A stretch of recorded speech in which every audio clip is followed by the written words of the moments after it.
Hi,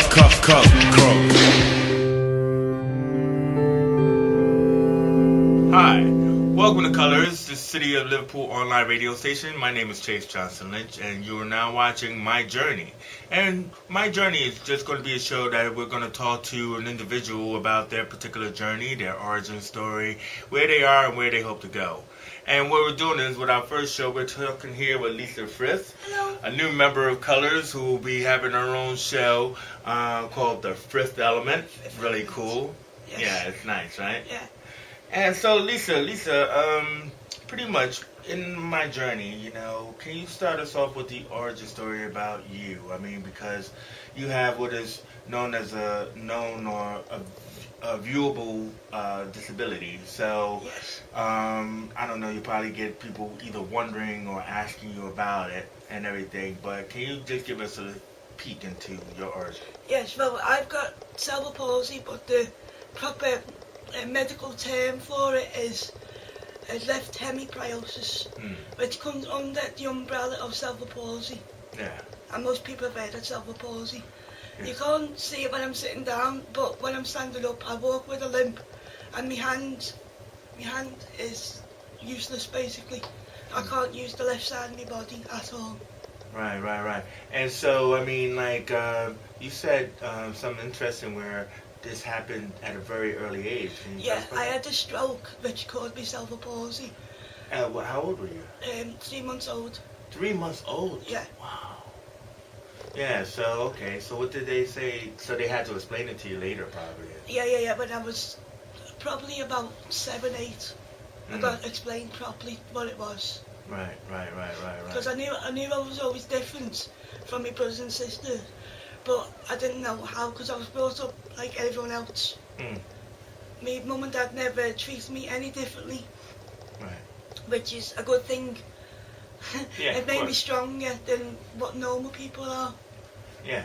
Well, I mean, you know, people with able-bodied are doing various things, and you was feeling that you could also do those things as well. Yes. So, give us a viewpoint. Like, what kind of things were you involved in? Sports, or? Yeah, I was involved in a lot of sports, a lot of football, mainly football. Really? Do you like football? I think. I like football. Yeah. Liverpool Football Club. It's my team of choice. Okay. That's okay. That's okay. Red all the way. All right. But still, what did you play? I played. Like in goal, or did you strike? No, I was striker. Sorry, yeah. Really? Check you out. So I mean, so how? We're talking about this is more recent times though, but like, how were kids when you were growing up or anything? Oh, they were. When I grew up, it was the late 80s, early 90s. So it's a lot different now, thank God. Yeah, thank God, yeah. Yeah, it is. And more education for the teachers, yes, mainly. It is. Basically, yes, it is. But they didn't know nothing back then. Or they weren't educated enough to know. Yeah. So I just got shoved in the corner because I've got mild learning difficulties as well.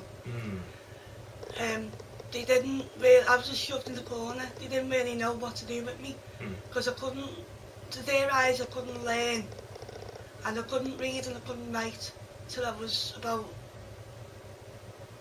I don't know, 19, 20. Really? Yeah. So how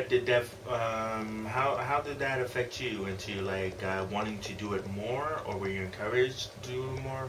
Yeah, I was encouraged to do more writing from my senior school, but I still couldn't write. I left school without even writing, being able to write. My junior school, sorry, I left junior school without being able to write or read or tell the time.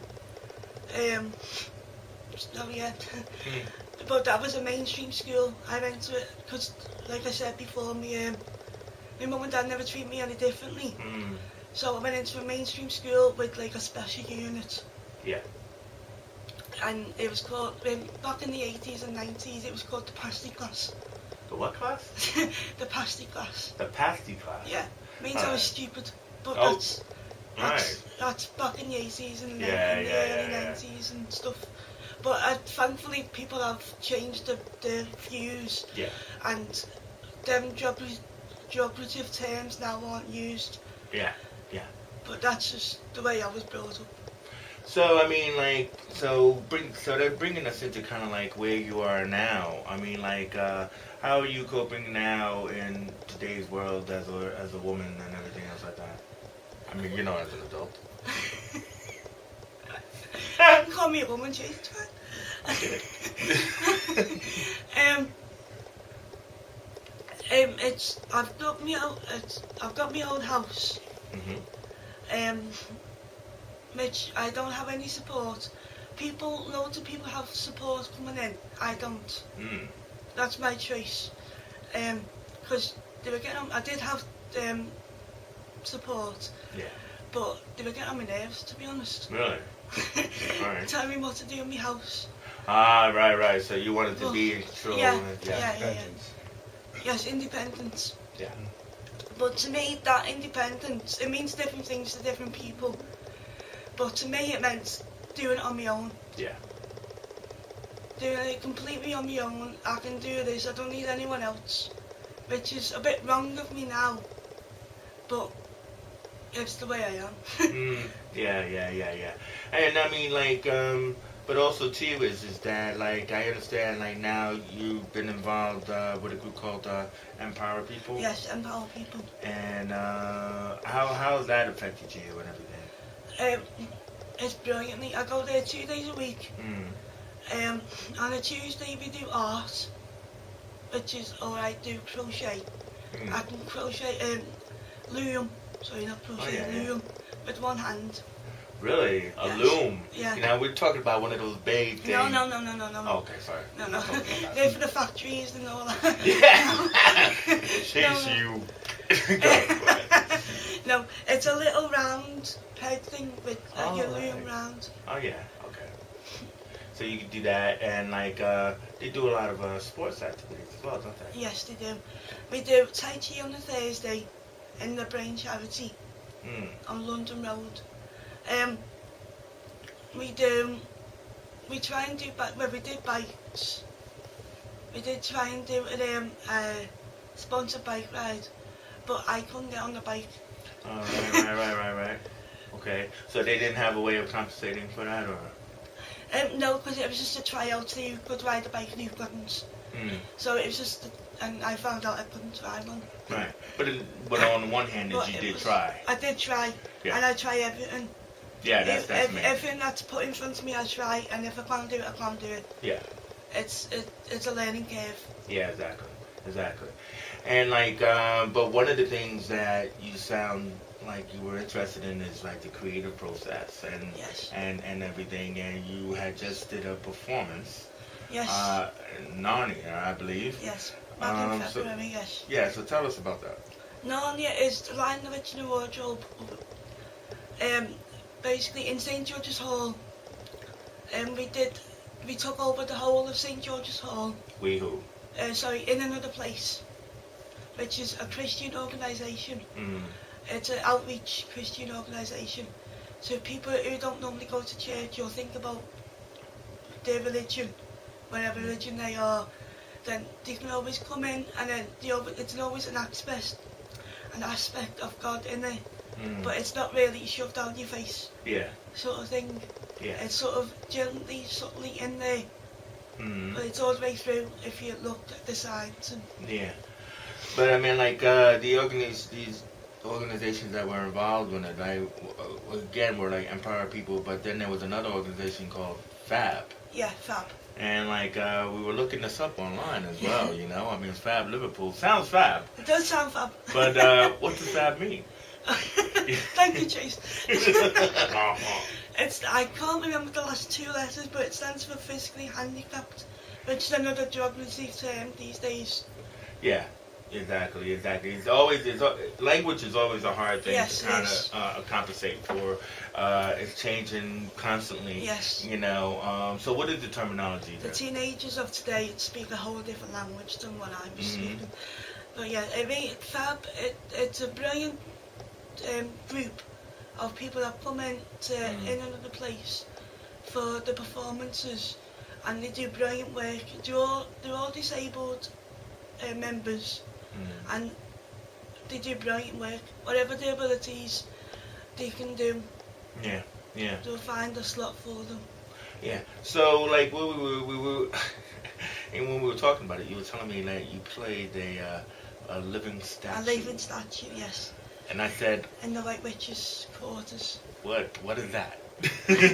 What does the living statue do? I had to dress up as a tree. I was a tree.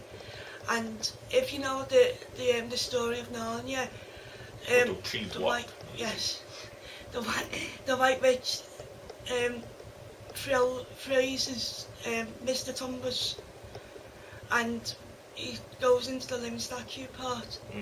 And then when Mr. Tumbers comes alive, we all come alive. Give a dance. And this is on YouTube somewhere, I hope. Yes.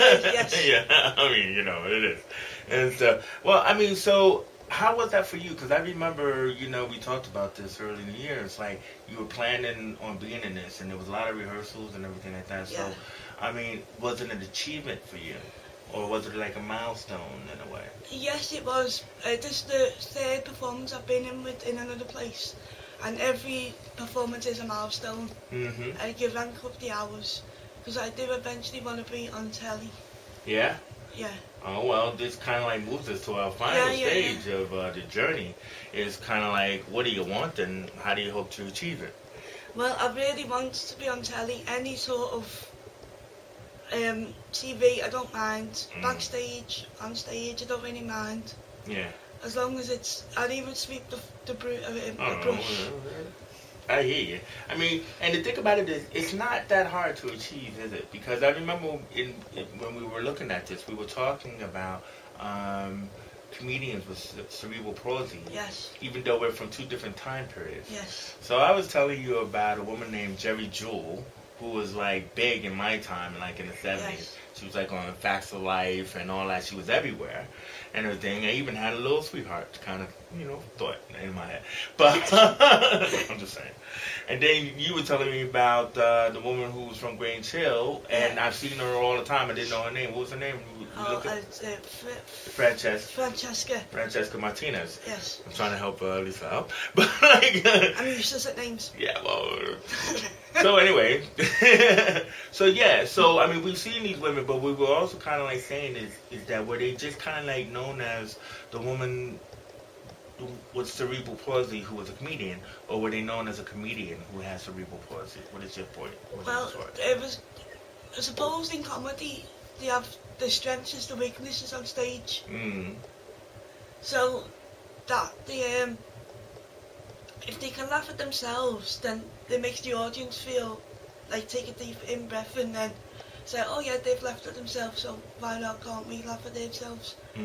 But I haven't watched Francesca for a while, but I don't think her show is about disability. I think she does a few laughs about, a few gags about disability, but I think most of it's just general comedy. Yeah. Well, I mean, she's moved away from this is who I am, my storefront, and now this is, who I am as a comedian, and like know me as a comedian first. Yes. Well, Lisa, I just want to thank you for sharing your journey with us here today at Colors. And, like, hopefully we'll be seeing more of Lisa when her show starts. And we're hoping to give a little preview today of the Frith element. So please tune in for that, and we'll hear more from Lisa Frith. So, once again, I'm Chase Johnson. Thank you, Lisa, for joining me today for my journey. And thank you for watching here, Thank you for watching us here on City of Liverpool online radio station. And we out. Because, we traveling. You know what I'm saying? It's all my journey. You know what I mean? All right.